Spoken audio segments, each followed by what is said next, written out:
একদা মিনা তার রুমে ছিল। তখন হঠাৎ করে একটা ডাইনি দেখতে পেল একটি বন্দুক নিয়ে। তোকে আজ আমি মারবো। মিনা তখন ভয় পেয়ে গেল। সে উঠে দাঁড়ালো। সে এগিয়ে আসলো এবং জিজ্ঞেস করলো, কেন? তুমি আমাকে কেন মারতে চাও? আমি কি করেছি? মিনা কথা বলতে থাকলো। ডাইনি চুপচাপ এগিয়ে আসলো।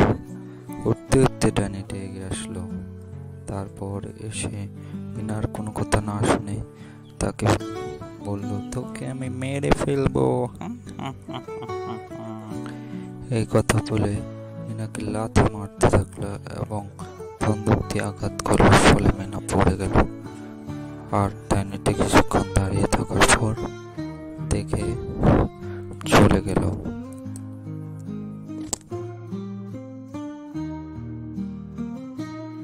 তখন মিনার বাবা আসলো।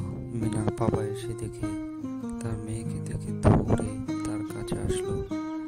বুঝতে পারছিল না কি হয়েছে, কিন্তু সে এসে কান্নায় ভেঙে পড়ল। কি হলো আমার, কি হলো?